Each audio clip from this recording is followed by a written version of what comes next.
Hi everyone, it's Emily, and today's video is going to be a little bit different in that we're not going to be talking about console gaming or collecting or JRPGs that I tend to mostly talk about on this channel.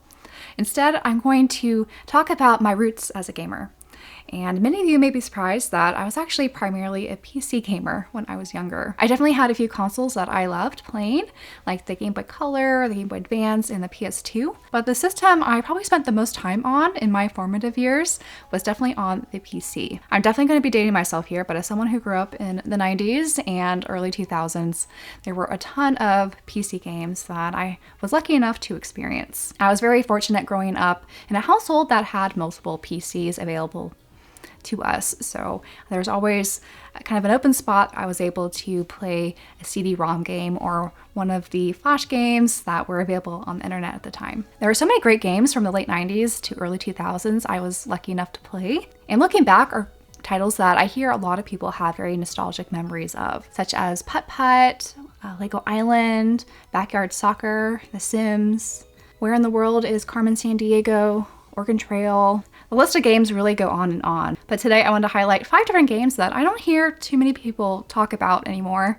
that I have a lot of fond memories associated with. And these are by no means great games, but they're ones that I have a lot of fond memories associated with and remember playing quite extensively. So I'm going to talk about these games in chronological order, starting with the earliest title that came out in 1997.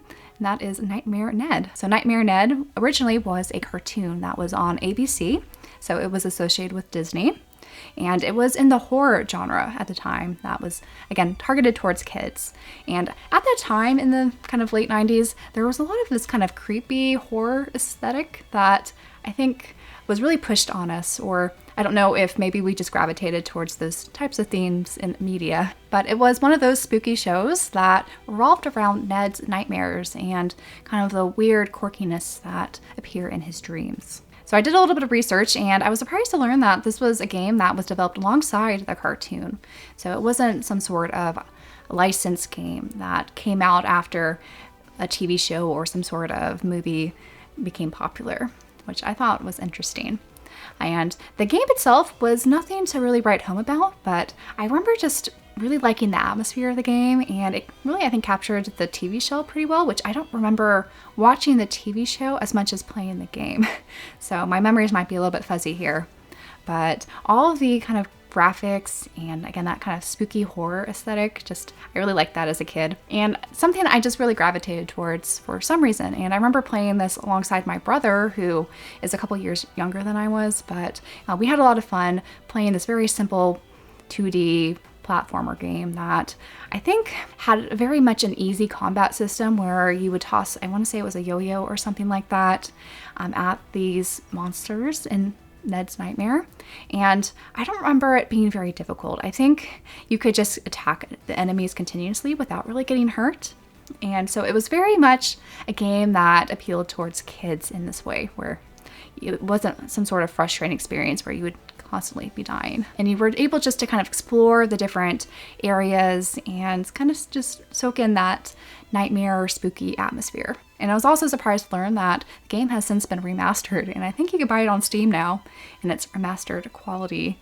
So I'm very tempted to go back and see if my memories hold up of this being a fun game, but a very easy game. So yeah, this was a Disney game that I don't hear too many people bring up anymore. So definitely let me know if you remember watching or if you played Nightmare Ned back in the day. I'll be really fascinated if this is one that also kind of stuck with you back in the day. So the next game I want to talk about was released in 1998, and it's another licensed game that's based off of, this time, a movie. And this game probably does not hold up quite as well as Nightmare Ned, unfortunately, but I do remember spending a ton of hours playing a lot of the mini games, which, if you know me at all, I really don't like minigames now. So it's really interesting how many hours I sunk in to minigames back in the day. But the game was Quest for Camelot Dragon Games. So yes, this game was based off of the movie Quest for Camelot, which is a movie I actually have a lot of fond memories for. So that's probably why I ended up getting the PC game afterwards. And don't get this confused with the other Quest for Camelot games that are available elsewhere.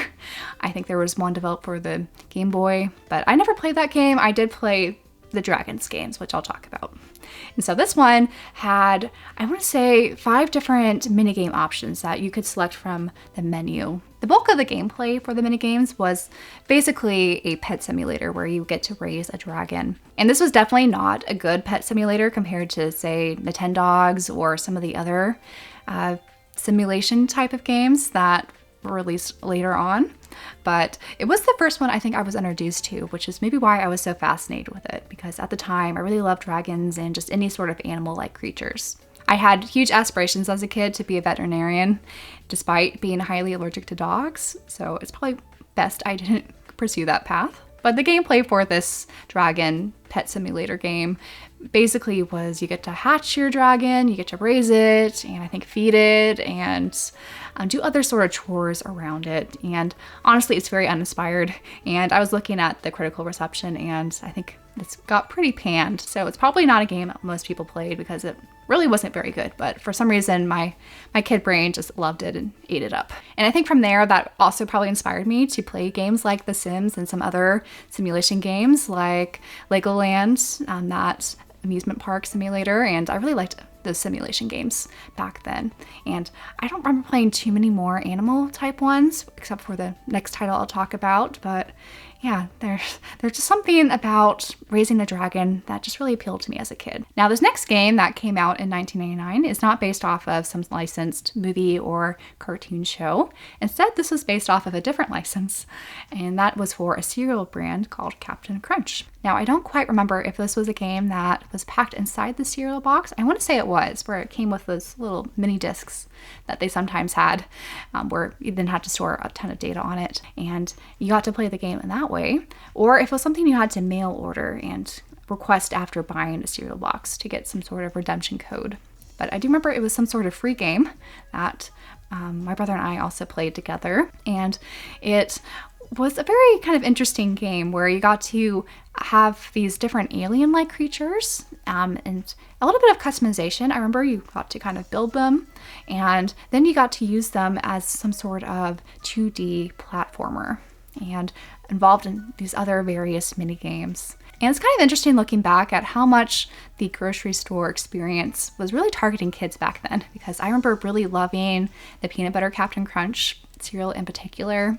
I ate it without milk because I don't like milk, which is a topic for another day. And all the other things that we would kind of hassle our parents to buy us back in the day.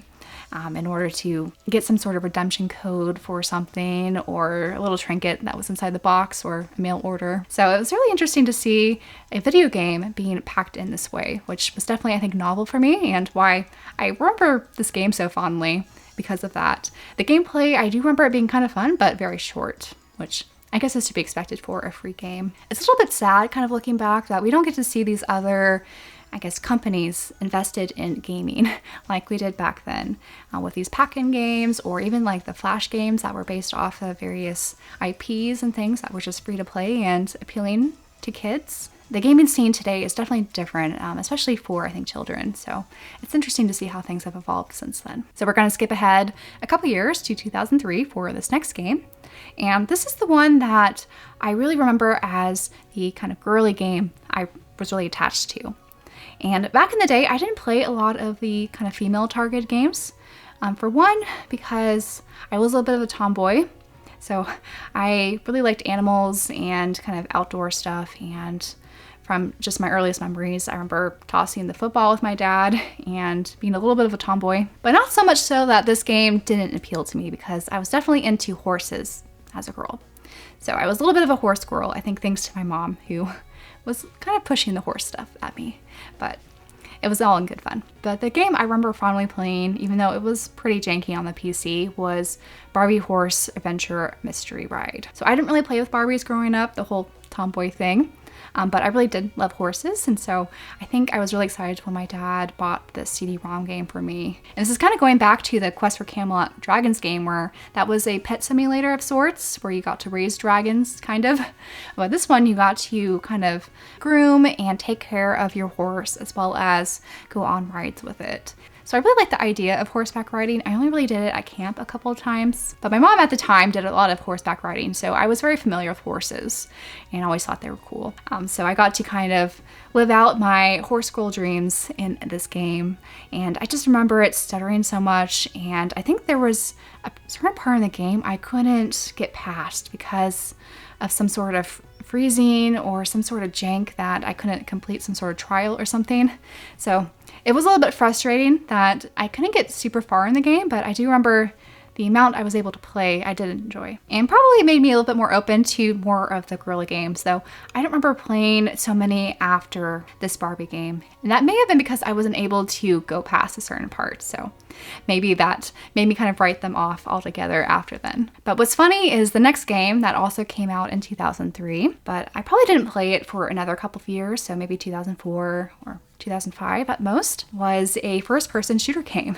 And this is definitely a 180 from all the previous games I talked about on this list. But a lot of my teen years, before I started to dabble more in RuneScape and World of Warcraft and kind of more of those MMO type of games, was definitely this first-person shooter game called Wolfenstein Enemy Territory. So I guess the short story of how I kind of got into Wolfenstein, I mentioned how my household had multiple computers at the time, mostly because my dad used them for work. And so I had access to do multiplayer with him and also my brother. Before discovering AT, my brother, my dad, and I played Return to Castle Wolfenstein multiplayer. And we did that for a very long time, and playing a lot of the different maps and servers, or even part of a clan, which is kind of funny because I never really got into the whole guild stuff when I was dabbling in MMOs a couple years later. But yeah, we were really enthusiastic about this, and I think a lot of bonding hours playing these first-person shooter games. And I'm not remembering how we transitioned to ET eventually, but that was definitely, I think, a free-to-play multiplayer game at the time that we all downloaded, and that was the one that I actually really gravitated towards compared to my brother and my dad. And the reason for that is because there are a few different servers I really enjoyed frequenting that got to keep your progress. And if you have ever dabbled in ET, they had almost an RPG element where if you were a certain class and if you got to kill or do different objectives or something, you got to kind of build up your experience points and upgrade your weapons. And I remember really enjoying the medic class in particular because once you, I think, rank up to the 4-star lieutenant or something, you got to wield dual pistols, which I thought was the most fun weapon in the game at the time. So I really enjoyed that, and looking back, I think that kind of speaks to my overall enjoyment of RPGs and kind of growing characters and advancing them. So it kind of shows my roots as an RPG enthusiast, looking back at this first-person shooter game. So those were 5 unexpected games that I think some of you may be surprised that I played back in the day. And I'd love to hear if any of you dabbled in any of those games, either back then or I guess now, because some of them you can still play now. I think ET had a reboot of some of their servers a couple years ago, which I'm tempted to kind of go back and see if those memories kind of still live up to my excitement playing those. Or if you happen to have played any obscure or kind of lesser known PC games back in the late 90s, early 2000s that you just don't hear a lot of people talking about anymore. I love to hear what those may be, and until my next video, bye guys.